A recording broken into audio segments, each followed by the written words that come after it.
డబ్బు, అనారోగ్యం, ఉద్యోగం, వ్యాపారం అప్పులతో బాధపడుతున్నారా? వెంటనే జేకేఆర్ గురువు గారికి కాల్ చేసి అపాయింట్మెంట్ తీసుకోండి.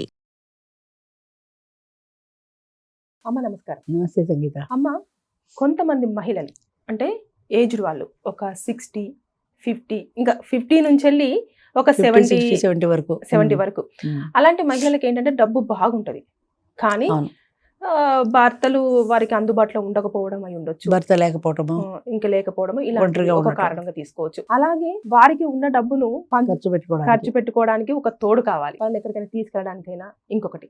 అలాంటి టైంలలో వాళ్ళు ఏం చేస్తారంటే, ఎవరికైతే అత్యవసరంగా మనీ అవసరం అవుతుందో, లేదంటే వారి ఇంటి పరిస్థితి సరిగ్గా లేని పర్సన్స్ ని వాళ్ళు చూస్ చేసుకుంటారు.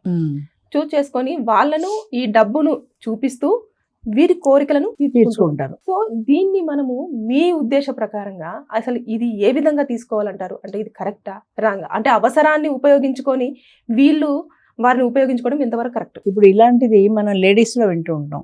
అంటే ఇప్పుడు ప్రాస్టిట్యూషన్ అనేది ఒక ఏమైన పరిస్థితి అయినా కొంతమందికి సింపతి ఉంటుంది. అంటే వాళ్ళకి వేరే డబ్బు సంపాదించుకునే మార్గాలు లేక, ఉద్యోగాలు లేక, చదువులు లేక వాళ్ళు ఈ వృత్తిని ఎన్నుకున్నారు అనే ఒక సింపతి ఉంటుంది. వాళ్ళు కూడా ఏం చేస్తారంటే ఏ సెంటర్లలోనే నిలబడతారు, ఇలాంటి మగాళ్ళు ఎవరైనా ఉంటే వాళ్ళు వేస్తారు, పర్ డేనో పర్ అవరో ఏదో లెక్కన తీసుకుంటూ ఉంటారు. అది లేడీ ప్రాస్టిట్యూట్స్. ఇప్పుడు ఈ రకమైనది చేసేవాళ్ళు మెయిల్ ప్రాస్టిట్యూట్స్. నేను కూడా విన్నాను, ఎంతవరకు కరెక్టో నాకు తెలియదు. కానీ ఇప్పుడు ఈ జూబ్లీ చెక్ పోస్టు, పంజాగుట్ట అలాంటి సెంటర్లలో కాస్త మంచి వయసులో ఉన్న కుర్రవాళ్ళు నిలబడి ఉంటారు. లేడీస్ ఎలా నిలబడతారో అలాగే లేట్ నైట్లో అంటే 11, 12 ఆ తర్వాత నిలబడినప్పుడు ఈ కార్లలో ఉండే ఆడవాళ్ళు, బాగా ధనవంతులైన ఆడవాళ్ళు వస్తారు. అందరు ధనవంతులు చెడ్డవాళ్ళని నేను అంటలా, ఇప్పుడు రేపు పొద్దున్న నా మీదే ధ్వజం ఎత్తద్దు. అంటే ఇలాంటి మార్గాలు అది ఏమవుతుందంటే, పాపం బాగా డబ్బు సంపాదిస్తారు భర్తలు, బోలెడంత డబ్బు ఉంటుంది, కానీ వాళ్ళు ఆ బిజినెస్ వ్యామోహంలో పడి ఎప్పుడు టూర్లు పోతూ ఉంటారు. 30 ఏళ్ళు 40 ఏళ్ళ వయసు వచ్చేప్పటికీ ఆడవాళ్ళ కోరికలు తీరవు, వాళ్ళకి సరైన తోడు ఉండదు, మొగుడు ఎప్పుడు క్యాంపుల్లో ఉంటాడు. అంచేత అలాంటప్పుడు వీళ్ళ మనసు ఒక తోడు ఉంటే బాగుండని కోరుకుంటుంది, మనసు శరీరం కూడా. అలాంటి వాళ్ళు ఈ కార్లు వేసుకుని తిరుగుతున్నప్పుడు నదరగా కంటికి ఎవడైనా కనిపించాడు అనుకో, కారు ఆపుకుంటారు, మాట్లాడతారు, వస్తావా అంటారు, వాళ్ళు వీళ్ళు రేటు మాట్లాడుకుంటారు, ఇష్టమైతే వాడు వస్తాడు, కారులో ఎక్కించుకుంటారు. ఆ పూటకో ఆ గంటకో వాళ్ళ అవసరం వాళ్ళు తీర్చుకుంటారు, వెళ్ళిపోతాడు. ఇందులో ఈ ఆడవాళ్ళు కానీ మగవాళ్ళు కానీ ఈ ప్రాస్టిట్యూషన్ చేయడానికి కారణం ఏంటంటే లేమి, డబ్బు లేకపోవటం. అంటే వాళ్ళ ఫ్యామిలీ గురించో, చదువుకోవాల్సిన చెల్లెళ్ళు, తమ్ముళ్ళు, మరి ఇంకా వాళ్ళ అమ్మకు అనారోగ్యమో, నాన్నకు అనారోగ్యమో, హాస్పిటల్ ఖర్చులు భరించలేకపోవటమో, ఉద్యోగాలు లేవు, ఇంకా వాళ్ళు చదువుకుంటున్నారు, ఏదో డిగ్రీలో ఫైనల్ ఇయర్లో ఏదో ఉన్నారు, వాళ్ళ ఫీజులు కట్టుకోవాలి, వీటికి డబ్బులు కావాలి అన్నప్పుడు ఒకే ఒక మార్గం ఏంటంటే ఇది. చాలామంది ఆడవాళ్ళు కానీ మగవాళ్ళు కానీ చేసే మార్గం ఇది. దీని ద్వారా మనం డబ్బులు సంపాదించుకోవచ్చు. పెట్టుబడి ₹1 లేదు కదా, మన శరీరం మంది కాదనుకుంటే సరిపోతుంది అన్న పరిస్థితుల్లో వాళ్ళ లేమి వల్ల వాళ్ళు ఇలాంటి దానికి తలొగ్గుతారు. ఈ లేమి అవకాశంగా తీసుకుని ఈ సంపన్నులైనటువంటి ఆడవాళ్ళు కానీ, సంపన్నులైన మగవాళ్ళు కానీ వాళ్ళ అవసరాలు తీర్చడానికి నేను డబ్బు ఇస్తాను, నువ్వు నా అవసరం తీర్చు, నేను నీకు డబ్బు ఇస్తాను అని ఒక బిజినెస్ ట్రాన్సాక్షన్ ఇది, అంతే.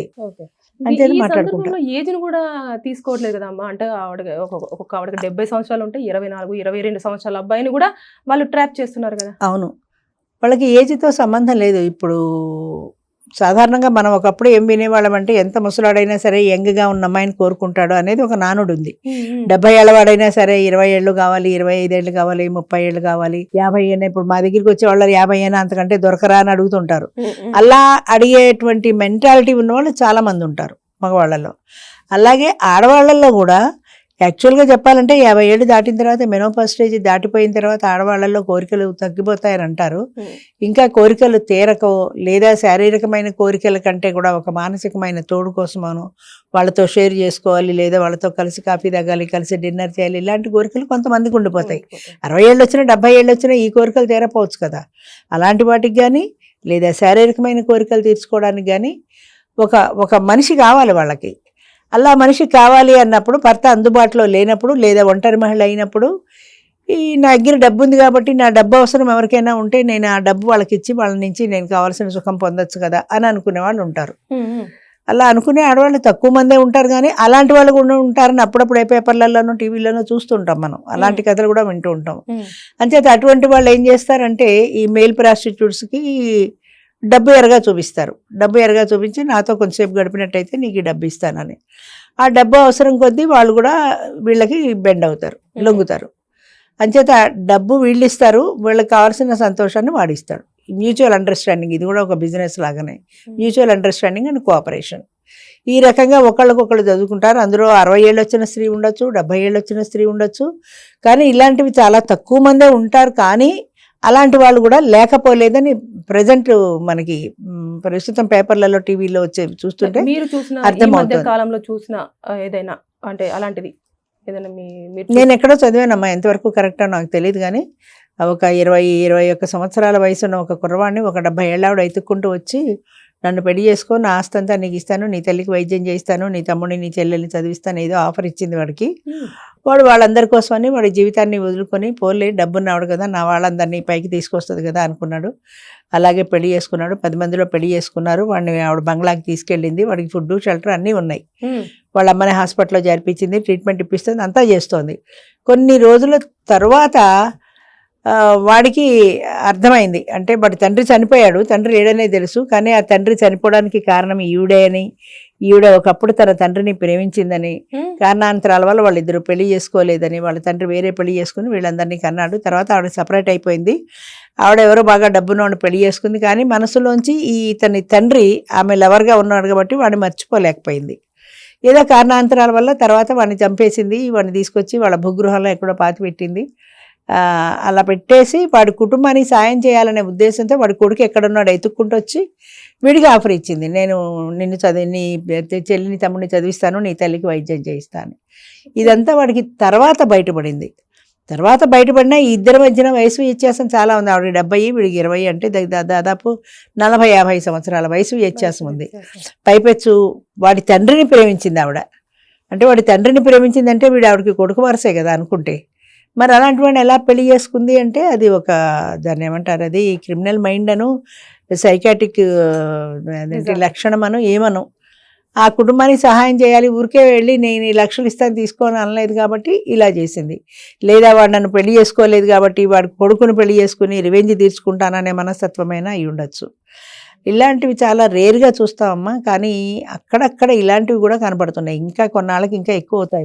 బాధాకరమైన విషయం చాలా బాధాకరమైన విషయం. ఇప్పుడు 70 సంవత్సరాలు 21-22 సంవత్సరాలు అంటే ఈ అబ్బాయి అమ్మమ్మ వరుస, అమ్మ కూడా కాదు, అమ్మమ్మ వరుస. అవును, అమ్మమ్మ గాని నానమ్మ గాని కనిపిస్తా ఉంటారు. అవును, ఈ అబ్బాయికి ఈవిడకైనా కూడా మనవడి వయసే కదా. ఉంటది. అవును, అది ఆ ఒక్క క్షణంలో ఆ వ్యత్యాసం కూడా మర్చిపోతున్నారు. అది చాలా బాధాకరం. వాడిని ఎప్పుడు చూసినా వాడు మనవాడు గుర్తు రావాలి కానీ వాడు మగాడని గుర్తు రాకూడదు కదా ఆవిడకి. వాడు కూడా ఆవిడ తల్లి అమ్మమ్మ అనే వస్తుంది కానీ ఆవిడ ఒక స్త్రీ అనే భావన వాడికి కూడా రాదు. 70 ఏళ్ళు అనగానే వృద్ధాప్య లక్షణాలు వద్దన్న ముఖంలో కొట్టొచ్చినట్టు కనబడతాయి. అలాంటప్పుడు వాడికి ఆవిడని చూసి ఏ రకమైన ఇంట్రెస్ట్ కలుగుతుంది? మరి ఏమి సాధిద్దామని మనం పెళ్లి చేసుకుంది అంటే అది రివెంజ్ యాటిట్యూడ్ కావచ్చు, లేదా వాడికి సహాయం చేద్దామని కావచ్చు. కారణం ఏదైనా కూడా ఇది చాలా దురదృష్టకరమైన విషయం ఏంటంటే ఇటువంటి వాళ్ళని వల్ల వేయటం అనేది ఒక బ్యాడ్ లక్షణం. అది అంటే దుర్లక్షణం. అది నువ్వు సహాయం చేయాలంటే ఏమన్నా చేసుకో. వాళ్ళ అమ్మకి ఫ్రీగా వైద్యం చేయించవచ్చు, వాళ్ళ చెల్లెల్ని తమ్ముడిని పేదవాళ్ళని చదివించవచ్చు, అడాప్షన్ చేసుకోవచ్చు కదా. అన్నిటికీ మించి వాడిని పెళ్లి చేసుకునే కంటే వాడిని అడాప్ట్ చేసుకో, వాడిని ఒక పిల్లవాడిగా తెచ్చుకోవచ్చు కదా. ఆ ఫీలింగ్ లేకుండా భర్త అనే ఫీలింగ్తో వాడిని ఎందుకు తీసుకోవాలి? వాళ్ళ నాన్న లవ్ చేసి మళ్ళీ అది కూడా ఇవన్నీ సైకాట్రిక్ ప్రాబ్లమ్స్ అనుకోవాలి. అంటే ఒక సైకోలాగా మారిపోతుంటారు. ఆ తీరని కోరికలు ఏమైనా ఉంటే ఇలాగా తీర్చుకోవాలనుకుంటారు, డబ్బు చూపించి. అంతే. డబ్బే ప్రధానం. వీటన్నింటికి కూడా డబ్బే ప్రధానం. దీని దగ్గర డబ్బు ఉంది, వాడి దగ్గర డబ్బు లేదు. వాడికి డబ్బు అవసరం, ఈవిడికి మనిషి అవసరం. అంతే. మ్యూచువల్ అండర్స్టాండింగ్, అవసరం కావాలి. ఆ అవసరం కొద్దీ అలాగా వెళ్ళిపోయేవాడు. మేల్ ప్రాస్టిట్యూట్స్ ఉన్నారంటే ఒకప్పుడు నేను నమ్మేదాన్ని కాదు. ఇంతసేపు ఆడవాళ్లే ఇది చేస్తారన్న భావన నా మనసులో చాలా బలంగా ఉండేది. కానీ తర్వాత ఇలాంటి కథలు విన్న తర్వాత ఓహో ఇలా కూడా ఉంటారు కాబోలు జనం అని అనిపించింది. అంచేత మేల్ అయినా ఫీమేల్ అయినా డబ్బు సంపాదించడానికి దీన్ని సాధనంగా చేసుకోకూడదు. అంటే ఇప్పుడు ఉద్యోగం చేసుకో, చదువుకో, శారీరక శ్రమ పడు, కష్టపడు, అంతేగాని ఇలా ఒళ్ళం వేసుకుని బ్రతికేస్తాం అనేటువంటి భావన ఉందే, అది సింపతిని క్రియేట్ చేసే కంటే కూడా వాళ్ళ పట్ల ఒక ఎవర్షన్ వస్తుంది. ఎవరు గౌరవించేస్తారు చెప్పు? ప్రాస్టిట్యూట్స్ని రోడ్డు మీద నిలబడితే మా ఇంటికి రాని ఎవరు పిలుస్తారు? వాళ్ళని ఫంక్షన్స్కి ఎవరు పిలుస్తారు? ఎవరు పిలవరు కదా. అంటే ఒక రకంగా సమాజం వెలివేస్తోంది మిమ్మల్ని. వెలివేసేటువంటి కార్యక్రమాలు మీరు చేస్తున్నారు. అందుకని అంతకంటే గౌరవప్రదమైన జీవితాన్ని భరించడం కష్టమే, కానీ దానివల్ల సంపాదన వస్తుందని నేను అన్ను. ఎంత సంపాదిస్తే అందులోనే ఉన్నంతలో తృప్తి పడ్డంలో ఉండే గౌరవం ఎందులోనూ ఉండదు. నువ్వు ప్రాస్టిట్యూట్గా లక్షలు సంపాదించవచ్చు, కార్లలో తిరగచ్చు, కానీ నిన్ను తీసుకెళ్ళి ఎవరు పలానా అని పరిచయం చేసుకుంటారు? ఒక ఫ్రెండ్గా కానీ ఒక బంధువుగా కానీ ఎవరు చేసుకోరు కదా.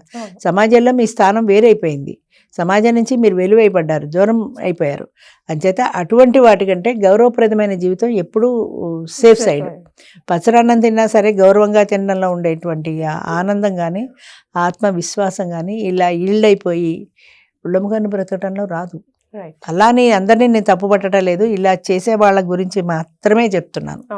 అది అంచేత ముఖ్యంగా తెలుసుకోవాల్సింది ఏంటంటే, సమాజం అంగీకరించనివి, సమాజం వెలివేసేలాంటివి పనులు, మనం సమాజం నుంచి దూరం అయ్యే పనులు చేయడం వల్ల మనం అందరికీ దూరం అయిపోతాం. నేను ఫలానా అని చెప్పుకోలేము, వీళ్ళు నా బంధువు అని చెప్పుకోలేము, వీళ్ళు నా స్నేహితులు అని చెప్పుకోలేము. చీకటి బ్రతుకులు ఎప్పుడు చీకట్లో తప్పు చేసే పని ఎప్పుడు చీకటి బ్రతుకులాగా మిగిలిపోతాయి, వెలుగులోకి వాళ్ళు రాలేరు. Thank you. మంచిదమ్మా.